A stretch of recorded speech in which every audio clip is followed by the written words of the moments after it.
C'est un long récit qui nous est à nouveau proposé pour ce 4e dimanche du temps du carême. Et bien évidemment, ces lignes résonnent d'une façon toute particulière dans nos esprits alors que nous vivons cette période de crise sanitaire. L'aveugle-né était enfermé dans sa nuit. Le Christ Jésus lui a rendu la vue. Nous-mêmes, nous sommes confinés dans nos lieux de vie habituels, en quelque sorte enfermés dans nos problématiques personnelles.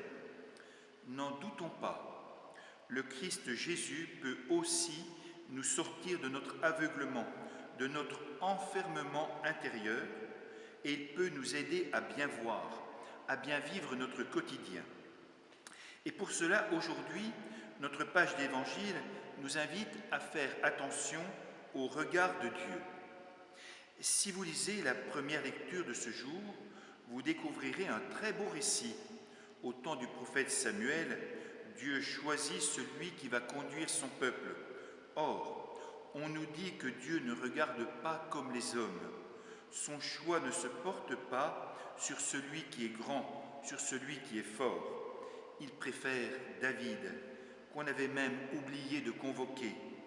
C'est un petit, mais son cœur plaît à Dieu. Ce regard de Dieu, il est aussi bien présent dans notre page d'Évangile. Pour ceux qui le côtoyaient, l'aveugle-né était puni à cause de ses péchés. On croyait alors que Dieu condamnait l'homme qui commettait des fautes, et il les condamnait à des peines lui permettant d'expier ses péchés. Mais ne soyons pas dédaigneux de ce qui se faisait à cette époque-là, car reconnaissons-le, nombreux sont ceux qui aujourd'hui encore pensent ainsi, et malheureusement, il y a des chrétiens parmi ceux-là. Soyons clairs, il n'y a pas d'ambiguïté, le Christ se démarque franchement de ceux qui pensent ainsi. Dieu n'est pas à l'origine des malheurs qui nous arrivent. Il ne passe pas son temps à vérifier nos écarts et nos péchés pour mieux nous punir. Il ne veut pas le mal pour ses enfants. Son désir le plus fort est de nous combler de son amour. Il veille sur nous avec bienveillance. Il porte sur nous un regard de miséricorde. Oui, cela, Jésus l'affirme et il l'affirme avec détermination. Notre page d'Évangile nous redit également que Dieu n'est pas insensible aux drames et aux maladies qui touchent l'humanité. Il n'a qu'un seul désir, il veut nous secourir, nous aider, nous soutenir. Il veut nous remettre debout quand nous sommes abattus. Bien évidemment, cela concerne les situations dans lesquelles nous sommes impactés directement ou indirectement par la maladie. Et nous le sommes actuellement, car évidemment, nos propres souffrances ou les incertitudes nous déstabilisent et celles de nos proches ne nous laissent pas indifférents. Mais la libération qui nous est offerte par Dieu concerne aussi notre façon d'être, notre façon de penser, d'agir. Parfois, nous préférons porter nos regards sur l'argent, les richesses, les apparences, notre petit bien-être.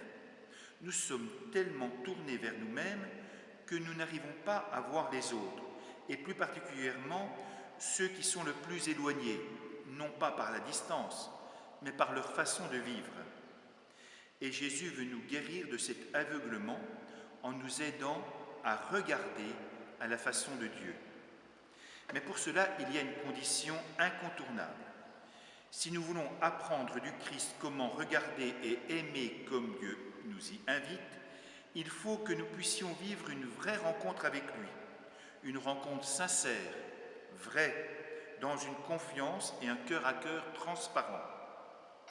Si nous n'entrons pas dans cette rencontre intime avec le Christ, même si nous sommes animés par de beaux sentiments de solidarité, nous n'arriverons pas à avoir un cœur aimant comme celui de Dieu.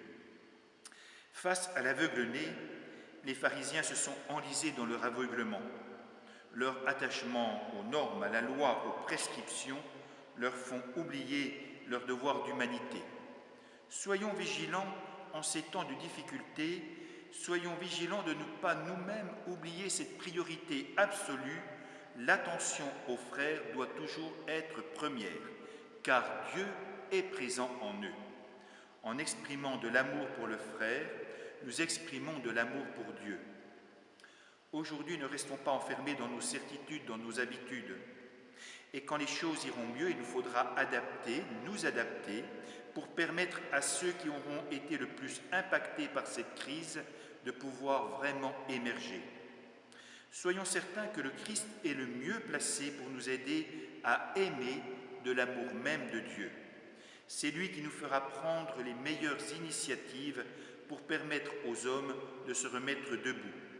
Oui, relions-nous à Jésus-Christ. C'est lui qui nous dit l'amour de Dieu. Vivons de cet amour et par là même nous témoignerons de l'Évangile. Dans un monde marqué par l'incroyance, l'indifférence, le Christ nous aidera à rendre compte de l'espérance qu'il met en nous. Grâce à la lumière de la foi, apprenons à voir les personnes et les événements avec le regard même de Dieu. Comme l'aveugle guéri, nous deviendrons des témoins du Christ amour.